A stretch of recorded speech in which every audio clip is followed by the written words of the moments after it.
বাড়িতে এসেই এদিক সেদিক ঘোরাঘুরি, এদিক বেড়ানো হচ্ছে, ওইদিক বেড়ানো হচ্ছে। ছোট দেবরের মেয়ে বেবি হয়েছে, তো বাচ্চা ওকে দেখতে যাচ্ছি। প্রচণ্ড রোদ পড়ছে আজ ৩-৪ দিন ধরে, কোনো বৃষ্টি নেই। দেখতেই পাচ্ছেন রোদের কতটা তাপ, আর কি রোদ উঠেছে। যাই হোক, ছোট ছেলে, বড় ছেলে আর আমাদের পরিবারের সবাই মিলেই চলে যাচ্ছি বাচ্চাকে দেখার জন্য। তো আমরা সবাই মিলে অটোতে বসে আছি। আমরা যেদিকে যাই সবাই একসাথে হলে মনে হয় যে এক বিয়ের বরযাত্রীর লোকজন আমরাই, আর অন্য কোথাও থেকে আর লোক আনতে হবে না। যাই হোক, সবাই মাশাআল্লাহ বলবেন। সবাই মিলে পৌঁছে গেলাম, আর প্রচণ্ড গরম পড়েছে, সেই জন্য জামদানি পরেছিলাম, লাল শাড়ি। আর এখন দিন দিন যাচ্ছে, ছেলেরা বড় হয়ে যাচ্ছে, আর কিছুদিন পরে হয়তো বা এই শাড়িটা পরলে আর মানাবেও না।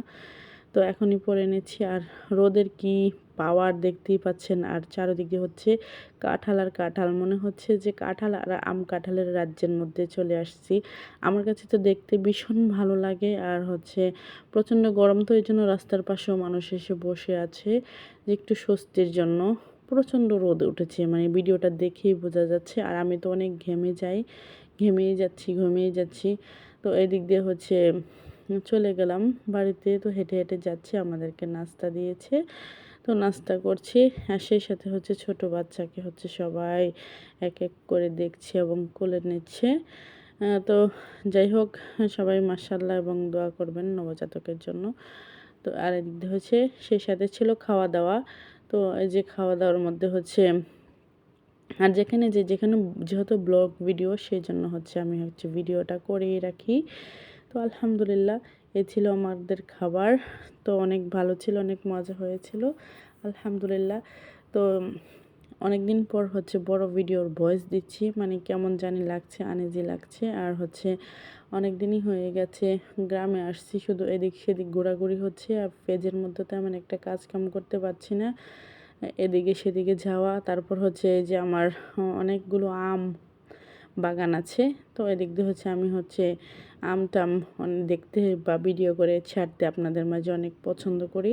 তো সেই জন্য আমি একটু চলে আসলাম, আর বাচ্চাদেরকে বলছি যে ভিডিও করে দাও, আমাকে করো। আর অনেক আম পেকে পেকে পড়ে থাকে, নিচে পাখিরা খায়।